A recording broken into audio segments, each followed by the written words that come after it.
Shalom umat Allah dimanapun Anda berada, terkhusus umat paroki Sidikalang. Jumat 17 September 2021. Injil yang kita renungkan Lukas 8 ayat 1-3. Para saudara, Yesus dalam pengajarannya, Yesus dalam hidupnya, Yesus dalam misinya selalu berpindah dari satu tempat ke tempat yang lain supaya dia tidak hanya memperoleh banyak orang, tapi juga dia menguduskan banyak tempat.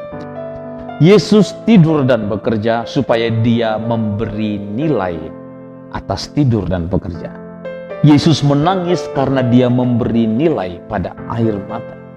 Yesus memberitakan hal-hal surgawi agar dia meninggikan pendengarnya. Karena dia yang turun dari surga membawa kabar kepada mereka yang diam di bumi tentang kerajaan surgawi. Namun siapa yang harus memberitakan kerajaan surga? Banyak nabi yang datang namun tidak memberikan kerajaan surga, karena bagaimana mungkin mereka berpura-pura membicarakan hal-hal yang mereka tidak sadari. Beberapa orang menganggap bahwa kerajaan Allah itu lebih tinggi daripada kerajaan surga. Namun beberapa orang berpikir bahwa hal itu sama sesungguhnya dalam kenyataan. Namun penyebutannya saja yang berbeda. Di satu sisi kerajaan Allah berarti dia yang memerintah, sedangkan dalam kerajaan surga malaikat dan orang kudus, warganya yang dikatakan itu berasal dari surga. Jadi yang satu menekankan pemimpin, yang satu menekankan siapa yang tinggal di sana. Tetapi para saudara, seperti Raja Wali yang mengajak anak-anaknya untuk terbang, Tuhan kita selangkah demi selangkah mengangkat murid-muridnya pada hal-hal surgawi. Pertama-tama dia mengajar di rumah ibadat dan melakukan mujizat. Dia selanjutnya memilih 12 orang yang diberi nama rasul. Dia kemudian membawa mereka bersama-sama dengannya, seperti yang dikatakannya, mengunjungi seluruh kota dan desa, sehingga dikatakan ke-12 rasul itu bersama-sama dengannya, bukan untuk mengajar atau berkhotbah, tapi untuk dipimpin olehnya.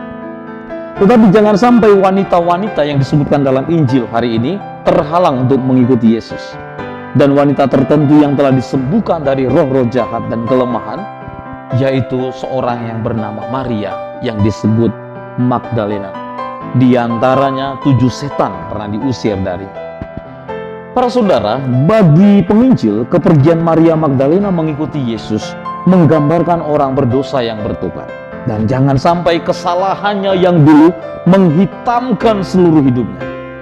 Memang 7 setan yang diberitakan menunjukkan bahwa dia terlihat penuh dengan segala kejahatan.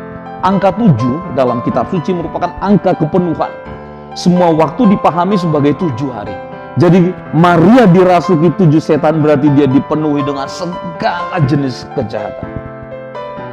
Para saudara, sudah menjadi kebiasaan bagi orang Yahudi bahwa perempuan harus memberikan makanan dan pakaian yang penting bagi guru-guru mereka.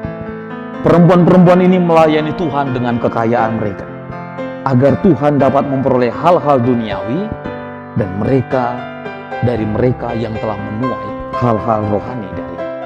Bukan karena Tuhan membutuhkan makanan dari makhluknya pertama-tama, tetapi agar dia memberikan teladan kepada tuan-tuan, kepada pemimpin, bahwa mereka harus puas dengan makanan dan pakaian dari murid-murid mereka. Namun Maria yang disebut Magdalena itu ditafsirkan seperti laut pahit karena ratapan penyesalannya. Magdalena itu artinya menara. Sungguh engkau telah menjadi tempat perlindunganku, menara yang kuat terhadap musuh. Mazmur 61 ayat 4. Wanita lain yang disebutkan ialah Yohana, artinya Tuhan kasih karunia atau Tuhan yang penyayang. Karena dari dia datang segala sesuatu yang kita hidupi. Jika Maria yang dibersihkan dari kerusakan dosa-dosanya menunjuk pada gereja orang-orang bukan Yahudi, maka setiap roh jahat ketika bertindak untuk kerajaan iblis itu seperti pelayan Herodes, raja yang bengis itu. Sementara Susana artinya bunga bakung, lambang keharuman dan sucinya kehidupan surga. Perempuan-perempuan ini memiliki latar belakang hidupnya masing-masing. Dan bahkan darinya ada seorang yang kerasukan 7 roh jahat. Tetapi lalu kemudian Tuhan menjadikan dia menjadi bahagia. bahwa laut pahit ya yang ia rasakan ini sekarang menjadi berubah. Ia memiliki masa depan. Mari kita juga belajar seperti perempuan-perempuan ini, melayani Tuhan dengan bertobat dan berkarya melayani orang lain.